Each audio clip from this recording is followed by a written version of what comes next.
Welcome to IVAC's World Immunization Week webinar series. To kick us off, we have Dr. Bill Moss, Executive Director at IVAC. Before we get started, I want to let participants know that we will have a short Q&A session at the end, so please enter your questions into the chat box and we will get to them after the presentation. Any questions we do not address, we can follow up individually with after the webinar. This webinar will be recorded, and thank you for attending. I'll now hand it off to Dr. Bill Moss to introduce IVAC in today's presentation. Thank you, Andrew, and welcome everyone. My name is Bill Moss, and I'm the Executive Director of the International Vaccine Access Center. And it's my great pleasure to welcome you today to this fourth in our series of World Immunization Week webinars. I'd like to start off by telling you a little bit about the International Vaccine Access Center here at the Johns Hopkins Bloomberg School of Public Health. Our vision at IVAC is a world where people and communities are free from the health, economic, and social consequences of vaccine-preventable diseases. And our mission is to accelerate global access to life-saving vaccines through the development and implementation of evidence-based policies. And so we're kind of rooted in this evidence to policy to access value chain. The way we do this is that we have expertise across 8 practice areas that you can see in the figure, including disease epidemiology, economics and finance, policy engagement, and coverage and equity. We also have expertise across more than 15 different diseases and syndromes. IVAC was founded in 2009 last year we celebrated our 10th anniversary. We work in more than 40 countries around the world and have 50 faculty and staff. At IVAC, we also value the contributions of students and have trained more than 200 students around 24 countries. This is the fourth and final webinar that IVAC is hosting in this World Immunization Week. And just to recap, we started off with a webinar on the economic value of vaccines and the return on investment. We then had a webinar on the value of immunization, compendium of evidence, or VOICE tool that looks and provides evidence and tools on the broader value of vaccines. Yesterday, you may have heard from Lois Priver-Dumb on adult immunizations and the implications of this for a COVID-19 vaccine. Today, we're going to talk about protecting vaccine programs in the era of COVID-19. And there are many ways in which the COVID-19 pandemic can influence and disrupt immunization systems through the supply chain, through impact on the health of our healthcare workers, and through the willingness of caregivers to bring their children to health centers. I do want to highlight that one of our colleagues at IVAC, Dr. Chizoba Wanodi, has a blog that we'll make available to you on titled Vaccination Services Must Continue Even as We Fight COVID-19. But it's my great pleasure to introduce today's speaker, Dr. Anita Sheth. Anita is a senior scientist at the School of Public Health and the Director of Child Health at IVAC. She's a pediatric infectious disease specialist by training with broad interest in clinical epidemiology and childhood infections in low and middle income countries. Her work spans child mortality and morbidity in India with a focus on HIV and vaccine preventable diseases, and has a multi-center study on the surveillance of invasive pneumococcal disease among Indian children. She's also evaluating the impact of pneumococcal conjugate vaccine rollout in India. Her research also includes the study of the epidemiology and immunology of dengue infections. So Anita, I'm going to hand it over to you to talk about this fascinating and very timely topic on protecting vaccine programs in the era of COVID-19. Thank you, Bill. It's a pleasure to be here, and thank you to all of you for taking the time to attend this webinar. As Bill said, the topic is protecting vaccine programs in the era of COVID-19. And next slide. What we can cover over the next half hour will include the overview of global immunization coverage and challenges, review the impact of vaccine preventable disease outbreaks in previous disasters, such as epidemics and natural disasters and political strife, and examine COVID-19 control measures implemented on a national scale and discuss the potential impact on vaccination programs, and also discuss general guidelines on protecting vaccination programs during and after a pandemic. Next slide. So I'm going to start this topic by drawing your attention to a very deadly virus we are battling globally. Here's a picture of this virus. It is transmitted through the air and from surfaces and can spread through coughing and sneezing. And once a person is infected, mortality is very high, and the commonest cause of death is severe pneumonia. I'm sure you all know which virus I'm talking about, right? Well, I'm not talking about SARS-CoV-2 that causes COVID-19, although I'm sure we're all thinking about it. But I will give you one big clue. We have a very safe and effective vaccine against this virus. So yes, that's right. I'm talking about the measles virus, against which we have the means to protect ourselves. Next slide. Vaccines have made incredible inroads into population health and well-being. And we know that not only have they saved lives, but they have also improved the quality of life for children and adults. And they have these broad social and economic benefits that have led to this virtuous cycle of societies improving with each generation.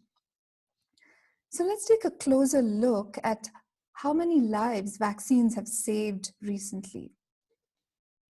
Through the combination of the World Health Programme's EPI program and the supplemental immunization campaigns that are conducted periodically, it is estimated that about 2 to 3 million deaths are prevented every year through vaccinations. So the graph in this slide shows the estimated child deaths due to vaccine preventable diseases, and it's shown in the colored sections in the bars, and deaths due to other diseases that are shown in the gray bars from 1990 to 2017. The decline in deaths due to non-vaccine preventable causes has been modest. As you can see, the slope is not too steep, while the number of child deaths caused by diseases for which vaccines are available declined from 5.1 million deaths in 1990 to 1.8 million deaths 27 years later into 2017. But this is still 1.8 million deaths too many. Preventable deaths are always unacceptable, and our vaccine programs really need greater investment and championing. And this is ever more critical today. If we go to the next slide, you can see that sadly, the trend of VPDs, vaccine preventable diseases, is not always downward, even in the pre-COVID-19 era. The classic example is measles. If you look at the graph on the left, cases have decreased dramatically between 1980 and the 2010s. However, in 2018, cases surged to an estimated 10 million worldwide, with 140,000 measles deaths, which is a 58% increase since 2016. The past 3 years have seen many measles outbreaks.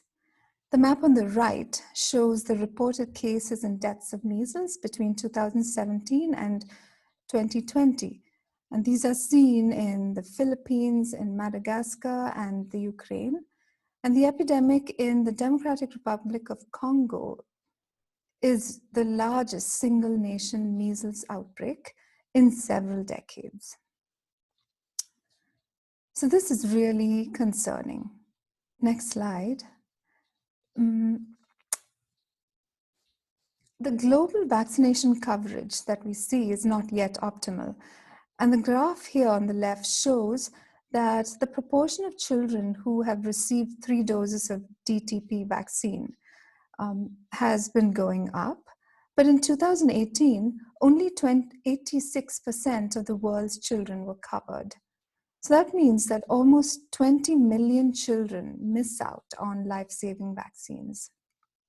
Next slide. So we say, sorry, you can go back to the previous, yeah, thank you.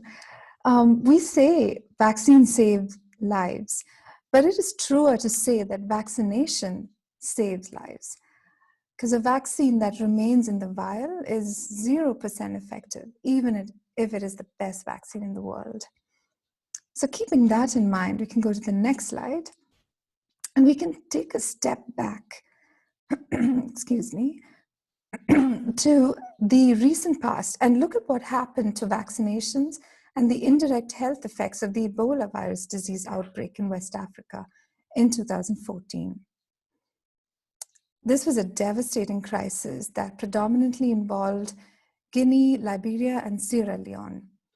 During the roughly 2 years of this epidemic, there were 28,600 cases and over 11,000 deaths due to Ebola virus disease. But the impact of Ebola stretches far beyond just Ebola cases and deaths. There was a shifting of health resources to the Ebola response and breakdown of healthcare systems and reduced vaccination and subsequent indirect health effects, particularly on maternal and child health. And the table here on the left shows some of these effects. In Sierra Leone, there were decreased antenatal visits, and the number of children receiving the pentavalent vaccine decreased by 21%. In Guinea, there was a decrease in outpatient visits, resulting in fewer children under 5 years being seen at health centers for common but dangerous conditions like diarrhea and pneumonia. And there was also a decrease in vaccination by 32%. And a hospital in Moyamba district in Sierra Leone saw a 26% decrease in fully vaccinated children. So you can imagine that all these decreases can have consequences. A paper that was published in Science in 2015 used some elegant modeling methods to show what can happen when routine childhood vaccination programs are suspended. And Dr. Bill Moss is one of the co-authors of this paper. So they used DHS data from Guinea, Liberia, and Sierra Leone. And here's a map which shows the numbers of children not vaccinated against measles following disruptions due to Ebola. So they estimated that in the pre-outbreak period, there were over 700,000 children, unvaccinated children. And in the post-outbreak period, 20,000 unvaccinated children were added per month of disrupted services, leading to 1.5 million children at 18 months after the outbreak, and resulting in over 200,000 cases of measles, and of course, a high death rate, which is compounded by poor healthcare access and malnutrition. Next slide. So clearly, there are some important lessons to be learned here. This flow diagram is taken from a publication of an excellent review of these indirect effects. There are certain parallels of Ebola virus disease with COVID-19. The healthcare personnel were at several-fold higher risk of infection and death. Health systems were overwhelmed and often closed to non-outbreak health issues. And there was also weak surveillance of disease and poor availability of services, leading to fear and confusion among the public and stigma. The downstream effects were related to decreased healthcare utilization, and decreased vaccination was featured prominently and eventually increased morbidity and mortality overall. Next slide. So while epidemics and disasters are not necessarily directly linked to later infectious disease transmissions, massive population displacement and health system disruptions associated with these disasters can enhance the likelihood of later transmissions. The table on the right here lists a sampling of these disasters and their effects. And these outbreaks may occur over several days, weeks, or months after a major disaster or epidemic. But in the COVID-19 era, there is the potential for outbreaks to stretch for years as countries take a while to return to normalcy.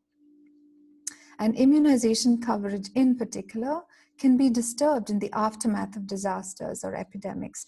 And children under 5 are at the highest risk of becoming even more vulnerable. And we've learned our lessons before from these previous disasters and from the Ebola outbreak. And this should equip us to some extent to face the current challenge of COVID-19 as well. Next slide.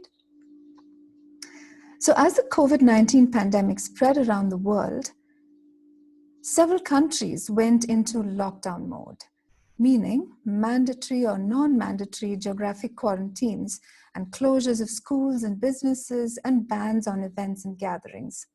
You've been hearing all of this from all over the world. This map on the right from the Oxford COVID-19 Government Response Tracker uses a stringency index, as they call it, to illustrate the degree of government response and shows that almost all countries in the world were affected to some degree with these stringent national policies. And these, no doubt, were difficult decisions for governments to make. Next slide. And here I want to draw your attention to this website called Health Intervention Tracking for COVID-19, or HIT COVID. This is led by our faculty at Johns Hopkins and their partners. And the information that they have curated and displayed here explores the interplay between these public health interventions and the transmission dynamics of the SARS-CoV-2 virus. And you can look at this country by country. And what you're seeing here is what was clipped from the website. And this is the picture for India. The public health interventions are listed on the horizontal axis and the timeline on the vertical axis. So I encourage you to explore this site. This is a valuable resource as this is really an evolving story, and it is worthwhile looking back later to see what worked. Because of these national lockdowns, while mitigating the spread of the pandemic, these can also result in disruptions of food distribution and income and basic non-emergency health services. And all of these are connected, and I'll come back to that a bit later, and they can have really far-reaching consequences. Next slide. So what is the impact of the COVID-19 control measures on vaccination programs globally? The Global Polio Eradication Initiative is one of the earliest programs to address this issue on a global scale. I'm sure you're all well aware of the tremendous battle that is being waged in just a few countries. The world is so close to polio eradication. They have extensive frontline worker networks in many of these countries doing incredibly brave work. The map on the right shows the regions of the world and the counts of wild poliovirus paralytic cases shown as the blue numbers. It struck me that when I was looking at these numbers, that in 2020, between January 1st and April 28th, there were 45 cases of wild polio, while in the same period in 2019, so also between January 1st and April 28th of 2019, there were only 25 cases. This makes me nervous, although this was, of course, in the pre-COVID era. But the board members of this initiative took a very difficult decision to temporarily postpone polio campaigns till later in 2020 and then reevaluate based on the status of the COVID-19 pandemic. They stated that they will shift their resources to be made available at the global and country level to enable a strong, concerted response to COVID-19. However, they will continue to maintain critical functions such as the polio surveillance work and the global vaccine supply management. And they quoted in their statement, "We take this decision with deep regret, knowing more children may be paralyzed by polio as a result." Deep, very touching. And they go on to state that they believe this is the correct decision, given the imperative to save lives in the current emergency and not contribute to further spread of COVID-19. And work will continue over the coming months to ensure the availability of polio vaccines with the goal of rapidly vaccinating at-risk communities as soon as the situation allows. And this last bullet point is very important as we start formulating strategies of catch-up after this intense period of the pandemic eases up. Next slide. The next one was the Measles and Rubella initiative. And this is a global partnership that works closely with countries to help improve coverage and contain outbreaks and assist the supplemental campaigns against measles and rubella. As COVID-19 continues to spread globally, the World Health Organization issued guidelines endorsed by the SAGE Committee that governments temporarily pause preventative immunization campaigns where there is no active outbreak of a vaccine preventable disease. The map here is taken from the Measles and Rubella Initiative website and shows countries that are following these guidelines.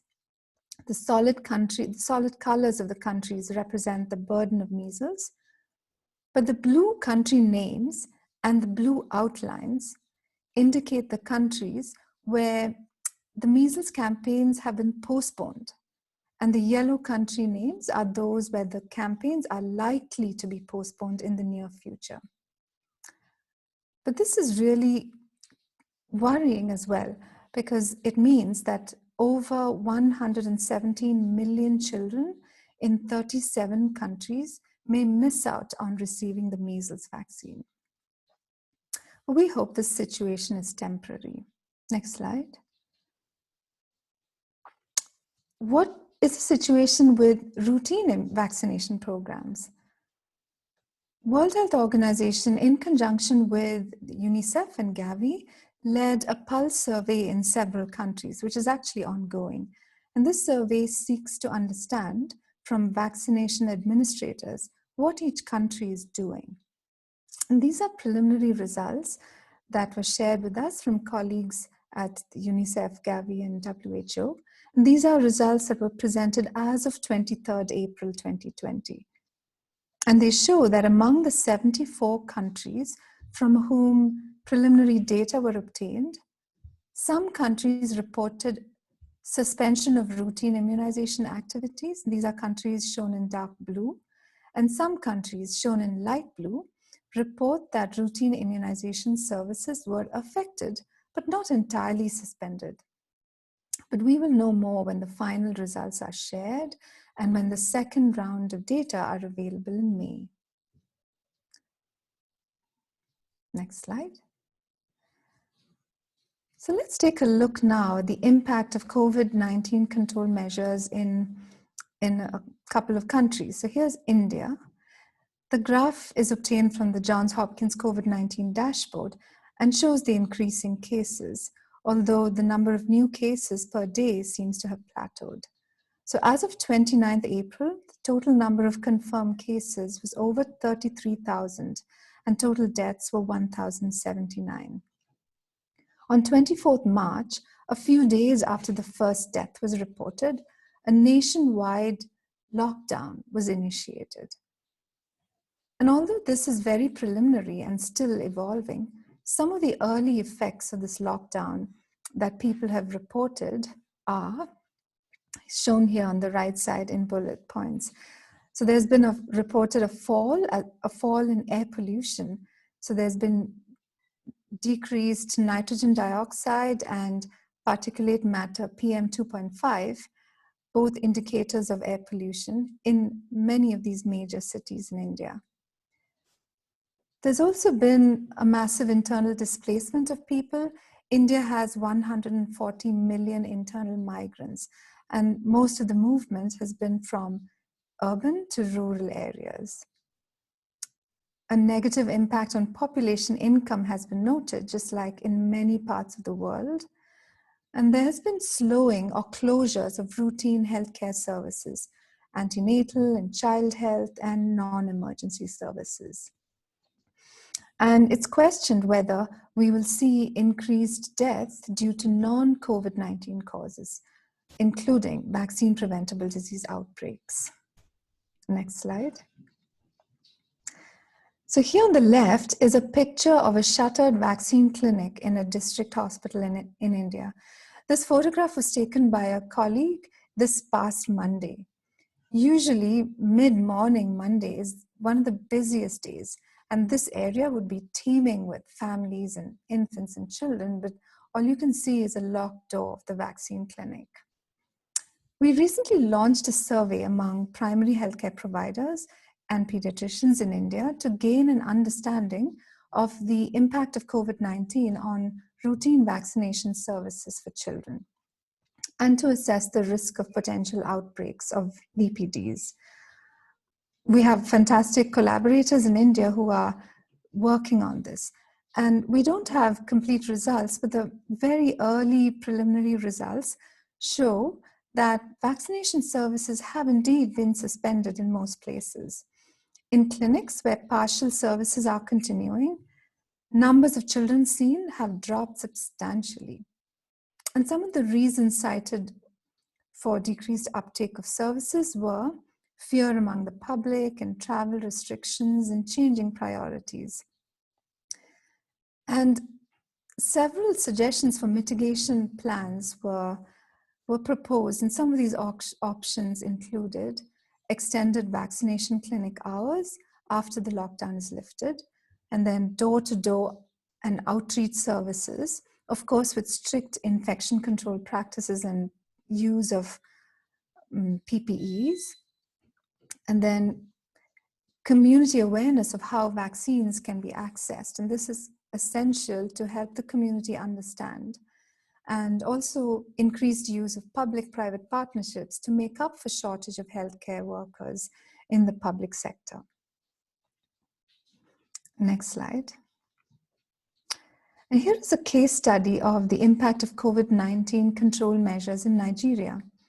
These slides were contributed by my colleague, Dr. Chizoba Wanodi, who is the Director of Nigeria Country Programs from IVAC and a faculty of Johns Hopkins.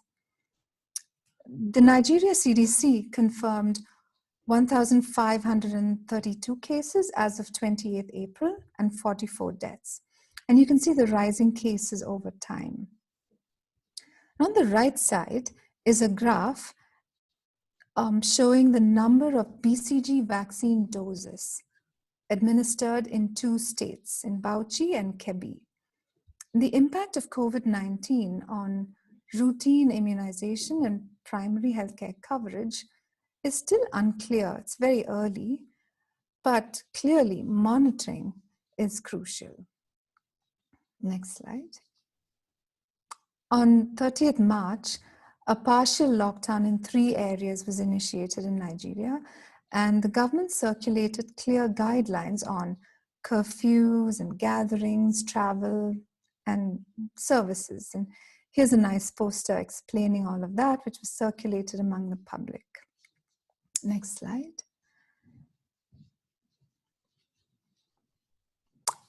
The government of Nigeria recognized the need for a new paradigm for safe delivery of routine health services. They recently commenced the training of 220,000 primary healthcare workers into the response to COVID-19 at the primary healthcare level. And these trainings were conducted via Zoom on the national and state level, and also in person at the local government level. And some of the guideline highlights are listed here. So there was recognition of the need for universal infection precautions, wash-equipped health facilities, and safety of health workers. So this is really a paradigm shift because these conditions were not universally available everywhere. And these guidelines included use of personal protective equipment, keeping physical distance while delivering services, reorganizing patient flow to screen and triage suspected cases, proper procedures for handling waste, and appropriate communication to the community. So you can see that these are very thoughtfully made out to be implemented in the near future. And it's really good that governments are thinking about these things right now. And as Bill had mentioned, I also want to add that Chizoba has written this elegant piece arguing why vaccination services must continue even as we fight COVID-19. We'll try and circulate the link soon after this webinar. Next slide.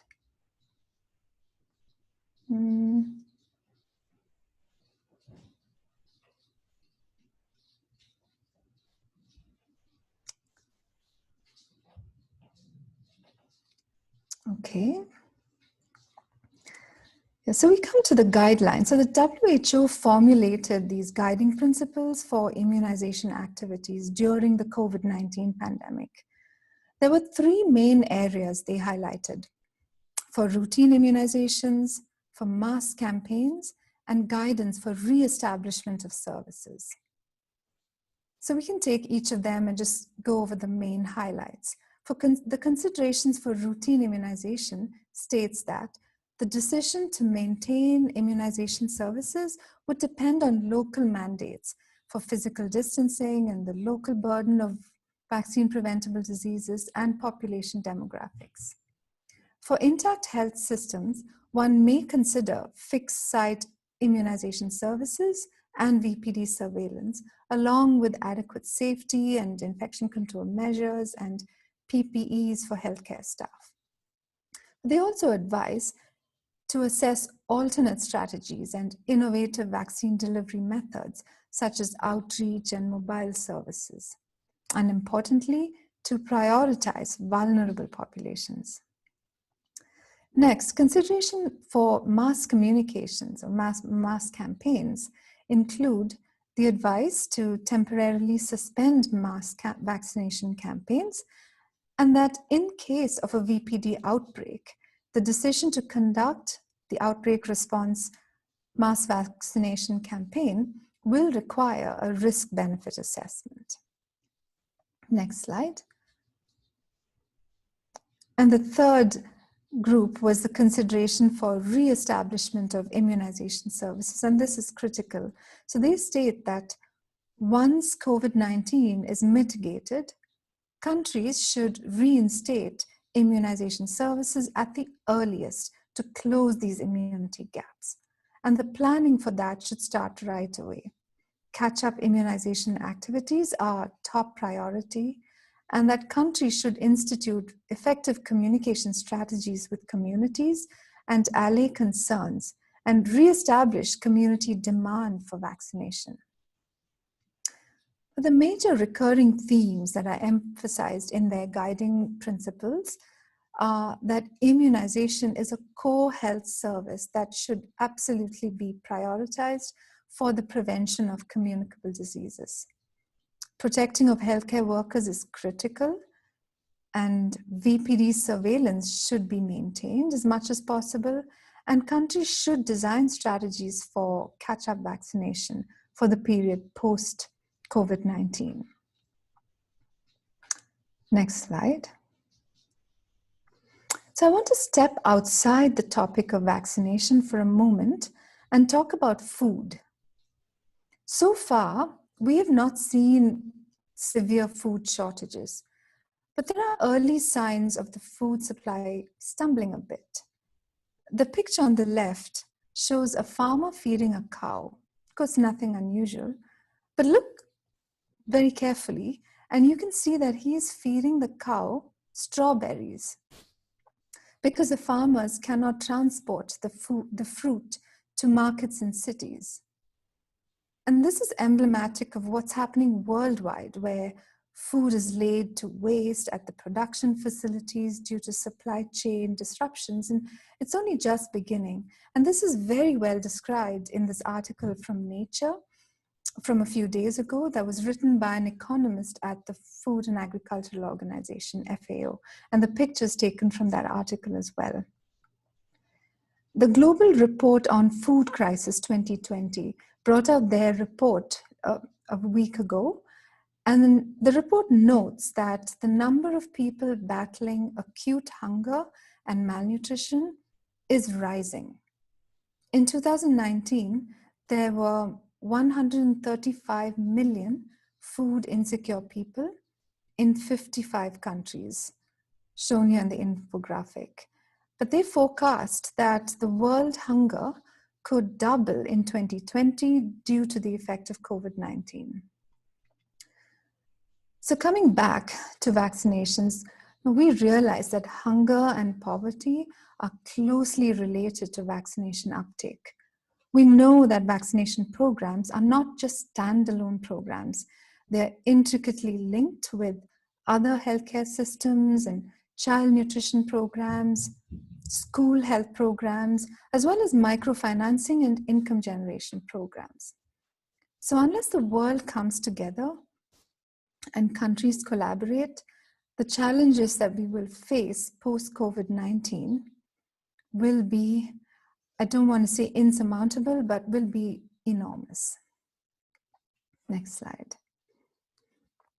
And so in conclusion, I want to summarize this session by quoting Dr. Kate O'Brien, Director of the Immunization, Vaccines and Biological Program at the World Health Organization and the former director of IVAC. She said recently, while we work to accelerate vaccine development for COVID-19, we must also ensure people are protected against those diseases for which vaccines already exist. That says it all in a nutshell. So I'll stop there and thank you so much for your attention. So I want to acknowledge my team and IVAC and Dr. Bill Moss, Dr. Madhu Santosham, and collaborators for their contributions and their slides. Thank you again.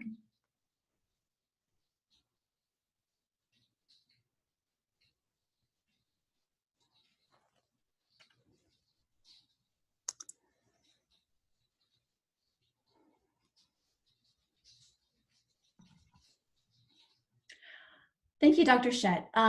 This is Rose Weeks. I'm going to read a few questions that have come in through the chat bar. I would encourage others participating in the webinar to continue to add their comments and questions. And thank you for those who have already shared your questions. I will start with Vinod's question, which is, has private sector provision of services also been affected in the same way as private sector? I guess the question is, do these health workers have better personal protective equipment, or are they better equipped to interact with the public during this pandemic? Thank you for that question. It's a bit hard to say that for sure. You know, in India, particularly, we know that about 70% of out-of-pocket expenditure is within the private sector, but immunization is different, and almost 60 to 70% of immunization actually takes place in the public sector. We know that the public sector is pretty much shut down during this lockdown period, but we hope it's temporary. It's 6 weeks, and there are signs that India is opening up, and there's definitely recognition from the Indian government that there are some essential services that need to be paid special attention to, and vaccination falls under that. So we should be seeing improvements as people mobilize and start getting things in order to get vaccinations going. As we noted before, it's really a paradigm shift. It's unlikely that we go back to where we were before. We will have to think about how patients and families can be triaged at these clinics, maintain proper physical distance, and of course the infection control measures, which typically were not paid so much attention to in crowded vaccination clinics. Thank you, Dr. Sheth. Vinod had one other question. He wanted to know how vaccine preventable disease surveillance is going, if you have any insight into that. Yeah, well, after the lockdown period, it's again hard to say what exactly is happening, but there have been certain things that have been emphasized. For instance, the polio vaccine, the polio surveillance has been ongoing, and that is not to be stopped, and it's been continued to a large extent. Some of the labs that work with the polio surveillance have shifted their work into COVID labs, but that again would be temporary, and as soon as the intense period eases up, things will go back to lab surveillance. But otherwise, there is a lot of effort to continue the surveillance, maybe not in person right now, but by internet and by telephones. Okay. Question from Dr. Mathu Santosham. He says, great presentation. Can mobile immunization clinics be a solution, at least in some settings? Definitely. I think there's a lot of people are looking into that, and India's really got enough technology and expertise to really utilize these resources. Mobile services have been used to actually track COVID-19. There is a program called Arogya Setu, I think, which is trying to track people who could have been exposed and tested positive, and to try and do the contact tracing and self-quarantine measures. Other measures have been used to try and keep in touch with people who have been exposed just through other mobile networks as well, and also track movements of people soon after the lockdown. Things are picking up, and it's definitely a resource that can be used in today's world. Okay, yeah, lots of questions coming in. Kate wanted to know if there is experience in joining, speaking of other modes of delivery, joining malaria net distribution with immunization activities, for example, door-to-door net distribution combined with immunization. That's a really good thought, and I wonder if it's actually happening. But perhaps, Bill, you would have some insights into this, because this is a very important activity in Zambia and in Africa. Yes, and thank you, Anita, and thank you for the question.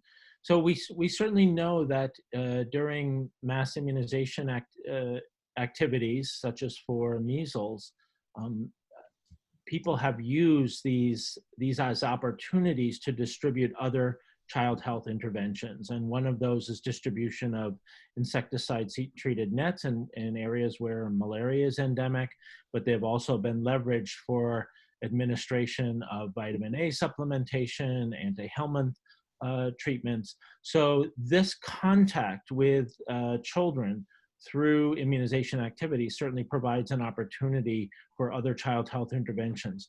I think countries are probably in early stages of thinking about what their immunization strategy is going to be when they open up after the COVID-19 pandemic and try to reach those unvaccinated children. But I think this does provide an opportunity for leveraging that contact for additional child health interventions. Okay. So a lot of people are looking ahead, having questions on, can we see into the future, and what can we predict? Catriel has asked, suppose it's 3 years from now and many low and middle income countries have seen a big spike in missed vaccinations. For example, catch-up efforts were not successful. What's the most likely reason for the failure, in your view, Dr. Sheth? Thank you again, Katril, for that question. It's very thought-provoking. There could be multiple reasons for failures, right? And it's all usually multifactorial. But we are seeing a huge amount, unprecedented amount of collaboration between countries, which never really happened before. It's really brought the world together in ways where people have realized that it's important to work together. COVID really knows no borders. So I am hopeful that we will not see a whole lot of failures. We would see something perhaps in the short term, but I think there will be an extra concerted effort soon after this pandemic when people realize that so there are many factors. There's food and there's income generation, there's vaccination. So all these factors need to be prioritized, and certain measures have to be taken to bring these measures up to speed again so that the population will not suffer. So I think some of these efforts will be successful. To that point, actually, there was a paper that just came out yesterday, and it's still in a preprint stage, and it's come from the London School of Tropical Medicine, and they have done a modeling exercise to show that if you do a risk-benefit assessment and you think about the risk of running immunization clinics, so the risk of healthcare workers and the population and patients getting COVID, compare that risk to the benefit of getting vaccines and therefore saving thousands of children who would have otherwise died of vaccine preventable diseases. The benefit is so much more than the risk. So I think we'll see more and more of such knowledge coming out, and that will really spur the effort to make sure that we will not fail. If I could just pick up on Anita's point, COVID certainly is going to have disruptions in different countries of the world on the immunization systems, but it also may provide an opportunity. Never before, I think, has the global public been so focused on infectious diseases and understanding the epidemiology and using terms like the basic reproductive number and trying to interpret models and the intense effort on vaccine development, that it's possible that after the dust settles, there may be an opportunity for the immunization community to really leverage this public and political interest and put more efforts and resources into strengthening our routine immunization services and our public health systems. Thank you for that, Dr. Moss. I just want to acknowledge that Saw Win had asked the question that you both answered, which will be more devastating, suspending immunization for a few months or letting the disease spread. So I think Dr. Sheth answered that. Laura asked, with the surveys that are going out, how can we get more sub-national perspective on what will be needed in practical terms for catch-up of routine immunization, given stock lows and interrupted supplies and services, for example, canceled outreach, shorter clinic hours? So what does it look like at a sub-national level? Yeah, that's an important question, because we really need to understand what's happening at a regional level. And I think we should just keep a lookout for the results that are coming out of the WHO and UNICEF and Gavi, because the three organizations have tied up to send out these pulse surveys to all the countries to really assess what's going on. And they are getting information at a subnational level, at a district level as well. So that will give us a lot of insight into what is happening and what is needed and what additional support these places would need for catch-up immunization and so on. We've also designed a survey from Johns Hopkins, but this is still in the development stage. It's targeting more the actual ground field workers and providers. So that will also complement this information and provide some more information that's coming up. Okay, we have about 10 minutes left, so I think we could take a few more questions. Kayer asked if there are specific learnings from the Ebola experience with regard to getting vaccine programs back on track after an outbreak. Yeah, that's a great question. And really, there's plenty of lessons learned from the Ebola outbreak there. And one of the many things that we learned is that it's really important to keep up surveillance even during the outbreak. And that's one of the things that the WHO and every country has emphasized in their just recently published guidelines. Another thing would be to make sure that people are thinking about catch up and what can be done to intensify vaccination efforts after the COVID-19 intense period eases up. So that's another thing that's very important to plan now instead of waiting till after the epidemic or pandemic has passed.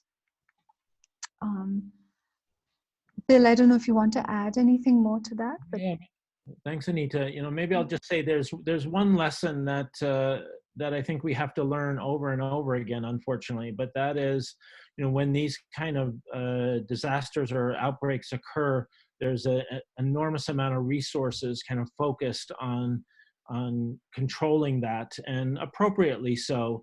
But we need to remember that we need to build the primary primary healthcare systems, the immunization systems, the surveillance systems, so that when these kind of events happen, we're ready, we're better prepared for them. I think, for Ebola in West Africa, and hopefully it won't happen with this COVID-19 pandemic, but I hope we learn the lesson that we need to invest in our primary healthcare systems, in our immunization systems, so that the whole public health system is more robust to these types of events. thank you, Bill. That's so important. Digent had a question about the role of schools. Once the lockdown is lifted and schools are reopened, could the school health program be an opportunity for immunization activities to be extended? Yeah, that's a great question. And I know people are thinking about that. Opening schools would be critical in the whole remobilization efforts. And school would be a good way to provide immunizations and food. That's another very important distribution method. So definitely schools would be a way to mitigate some of the indirect health effects that we will be seeing after COVID. Inua had a question about settings that are already places with conflict. For settings like Afghanistan, with very poor routine immunization outcomes, what could be the best approach? Outreaches or integrated catch-up campaigns, especially for measles, post-COVID-19 once security becomes better? We hope that the governments and political groups all over the world will understand that it's just not worth continuing the political strife and war in a situation like this. And it's really important to come together to protect not just their population, but also around them. So the polio campaigns have been struggling quite a lot in these settings, and they will continue to work. And they have been remobilized into helping the population cope with COVID right now. But they will eventually be strengthened to continue and reinforce all the other vaccine preventable disease surveillance and intensify vaccination campaigns after the COVID outbreak as well, even in these settings. Bill, do you want to add anything to that? I think you covered it, Anita. Yeah, those are very difficult settings, and it's made even more difficult by a pandemic such as this. So I think, yeah, there'll just need to be a range of strategies to try to increase immunization coverage in those very difficult settings. Okay. Maybe a couple more questions that have come in. And if anyone has any burning questions, now's the time to type it into the chat bar. I thought Barbara's question was really important because I don't think this issue is really in the media so much. She says we need to involve the press to sensitize some countries to be open to vaccination service instead of suspending activities. Do you have any comments or suggestions? The press definitely has a role, and I would say that they have, to a large extent, risen to the occasion. I haven't seen too much of sensationalization. Now they've really played a role in bringing out important factors. We've seen a lot of press articles about vaccinations, much more than it's come out in the scientific literature. So it's great that they're thinking about that. And also talking about school programs, and both in the local languages as well as in English and other global languages. So I think it's really important that the press continues to be engaged and work closely with the public health people and the governments to try and come up with strategies and also keep information alive. And it's important to help the community know what's going on. I think the communication aspect has been emphasized in all of these guidelines tremendously. Thanks, Dr. Shett. Dr. Santosham had another question. Do you think I don't know if you're able to discuss this, do you think the US would have been better prepared if the epidemic preparedness department was not closed?